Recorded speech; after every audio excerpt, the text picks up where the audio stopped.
विधानसभा निवडणूक निकालाबाबत निवडणूक आयोगाच्या अनुषंगाने जिल्हा प्रशासनाकडून पत्रकार परिषदेचे आयोजन करण्यात आले होते। यावेळी जिल्हाधिकारी दिलीप स्वामी यांनी याबाबत अधिक माहिती दिली आहे। त्यांच्या उपस्थितीमध्ये आपण काउंटिंग स्टाफचं रँडमायझेशन केलेलं आहे। दुसरं रँडमायझेशन ज्याच्यामध्ये म्हणतो आपण, त्या रँडमायझेशन मध्ये आता कुठला कर्मचारी हा कुठल्या विधानसभेच्या काउंटिंगला जाईल याची आज निश्चिती ऑब्झर्व्हरच्या उपस्थितीमध्ये झाली। ती यादी आम्ही आरोना पाठवून देतोय। उद्या पूर्ण विधानसभा मतदारसंघात 9च्या 9 विधानसभा मतदारसंघात सकाळी 11 वाजता या काउंटिंगचं प्रशिक्षण होणार आहे आणि त्याचं आम्ही इथून सुद्धा मॉनिटरिंग सुद्धा मी स्वतः आणि आमचे डेप्युटी त्यांचं इथून सुद्धा ट्रेनिंग घेणार आहोत। यासाठी जिल्हाभरामध्ये इलेक्ट्रॉनिक वोटिंग मशीनच्या मोजणीसाठी 126 टेबल आपण लावलेले आहेत। पोस्टल बॅलेट पेपरच्या मोजणीसाठी 70 टेबल लावलेले आहेत आणि ETPBSच्या मोजणीसाठी 12 टेबल्स, असे एकूण 208 टेबल्स पूर्ण 9 विधानसभा मतदारसंघामध्ये लावलेत। यासाठी 852 काउंटिंग स्टाफ आपण डिप्लॉय केलेला आहे। मायक्रो ऑब्झर्व्हर आपण 242 लावलेले आहेत आणि या मतमोजणी केंद्राच्या सुरक्षितेसाठी जवळजवळ 3000 पेक्षा जास्त पोलीस कर्मचारी अधिकारी त्या ठिकाणी राहणार आहेत।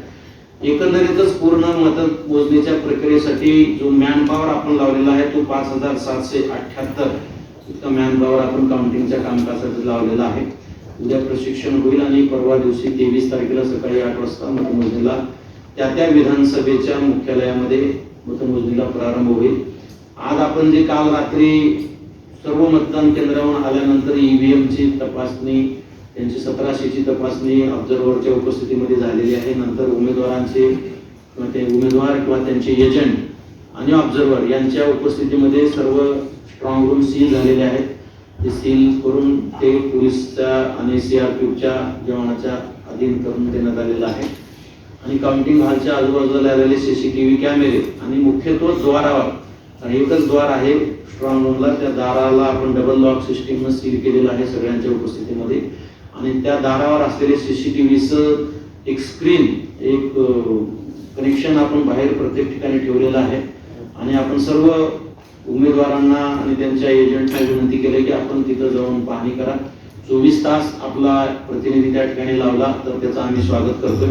कुठल्याही वेळेस कुठलाही उमेदवार किंवा त्यांचा प्रतिनिधी जाऊन स्ट्रॉंग रूमची जे काही प्रोटोकॉल आहे त्याप्रमाणे ती पाहणी करू शकतात, सील व्यवस्थित आहे का नाही पाहू शकतात आणि तिथल्या CCTVचं जे फुटेज त्यांना पाहण्यासाठी उपलब्ध करून दिले त्या ठिकाणी बसून ते बघू शकतात। एकंदरीतच पूर्ण प्रक्रियेमध्ये पारदर्शकतेला आपण प्राधान्यक्रम दिलेला आहे। कोणाच्या मनामध्ये किंतु परंतु येऊच द्यायचं नाही या दृष्टिकोनातून आपण प्रयत्न करतोय आणि ते आता स्ट्रॉंग रूम आणि मतमोजणीच्या अनुषंगाने सुद्धा आपण त्या ठिकाणी ठेवतोय।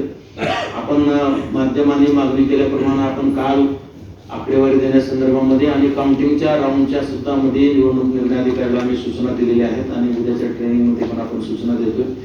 प्रत्येक विधानसभा मतदारसंघाच्या मुख्यालयामध्ये मतमोजणी कक्षाच्या बाजूला मीडिया कक्ष करायला लावलेला आहे आणि त्यांना एक दोन प्रतिनिधी घेऊन जाऊन आत फोटो काढायला, व्हिडिओ करायला।